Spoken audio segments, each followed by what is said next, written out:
Hello friends, രാത്രി ആയപ്പോഴത്തേക്കും നമ്മൾ ക്വിക്ക് സെലോട്ടെന്ന് പോവുകയാണെങ്കിൽ കുറച്ച് ഐറ്റംസൊക്കെ വാങ്ങിക്കാനുണ്ടായിരുന്നു. മെയിനായിട്ട് പച്ചക്കറിയായിരുന്നേ. അപ്പോൾ നമ്മുടെ കാവൽപുര പച്ചക്കറി കടയിലായിരുന്നു നമ്മൾ പൊയ്ക്കൊണ്ടിരുന്നത്. അപ്പോൾ ഒരു വട്ടം ഏട്ടൻ പോയി പച്ചക്കറി വാങ്ങിച്ചു, വെട്ടുമലക്കറി വാങ്ങിച്ചപ്പം അവന്മാർ കുറേ അഴുക്കായ സാധനങ്ങളെല്ലാം കൂടെ വെട്ടി മുറിച്ചിട്ട് തന്നിട്ടുണ്ടായിരുന്നേ. ഞാനപ്പോൾ പറയുന്നത്, ഞാനാണെങ്കിൽ ചെന്ന് നിന്ന് ഓരോ സാധനങ്ങളും എനിക്ക് ഇന്നതുപോലെ വേണമെന്ന് പറഞ്ഞ് ഞാൻ എടുപ്പിക്കുകയാണ് ചെയ്യുന്നത്. ഇവന്മാരെല്ലാം കൂടെ കട്ട് ചെയ്ത് എനിക്കൊന്ന് വേണ്ടാത്തതെല്ലാം കൂടെ ആയിരിക്കും കട്ട് ചെയ്ത് തന്നത്.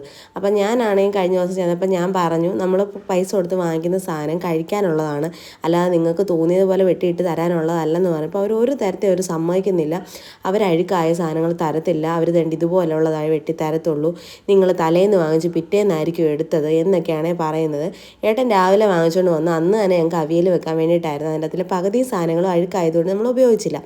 അന്ന് പിന്നെ അങ്ങനെയൊക്കെ സംസാരിച്ച് ഞാൻ ഇറങ്ങിയതുകൊണ്ട് പിന്നെ എനിക്ക് അവിടെ പോകണമെന്ന് എനിക്ക് തോന്നിയില്ല കേട്ടോ. അപ്പോൾ അവർക്കൊരു നാണംകേട് പോലെ ആയിപ്പോൾ നമ്മളത് ചോദിച്ചത്. ഓണറിനൊന്നും അല്ല, അവിടെ നിൽക്കുന്ന ഒരാൾക്കാണ്. ആ വെട്ടുമലക്കറി വെട്ടിത്തരുന്ന പുള്ളിക്കായിരുന്നു ഇത്രയും കുഴപ്പം.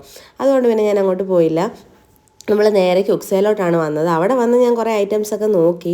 ഞാനാണെങ്കിൽ നോക്കിയതൊക്കെ എന്തോ ഉണ്ണിയപ്പം, അരിയുണ്ട, പച്ചക്കറി വാങ്ങിക്കാനാണ് വന്നത്. ആദ്യമേ അതൊക്കെ നോക്കിയത്. ഞാൻ പറഞ്ഞു, ഏട്ടാ അരിയുണ്ട ഭയങ്കര കട്ടിയാണ്, ഉണ്ണിയപ്പം നോക്കിയപ്പോൾ സോഫ്റ്റ് ഇല്ല എന്നൊക്കെ പറഞ്ഞാൽ ഒന്നും എടുക്കാതൊക്കെ ഇങ്ങനെ പോയിട്ടുണ്ടായിരുന്നേ. മീനിൻ്റെ സെക്ഷനിലോട്ട് ചെന്നപ്പോഴത്തേക്ക് തീ പിടിക്കുന്ന വില.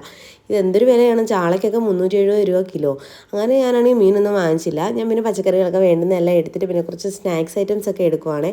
അത് കഴിഞ്ഞ് ബില്ലടിക്കാനായിട്ട് നിന്നു. അപ്പോൾ ഒരു ചെറിയൊരു വ്ളോഗായിരുന്നു. അപ്പോൾ നമ്മൾ ബില്ലൊക്കെ അടിച്ചിട്ട് നമ്മളിങ്ങനെ വീട്ടിലോട്ടിങ്ങ് പോരുകയും ചെയ്തിട്ടുണ്ടായിരുന്നേ.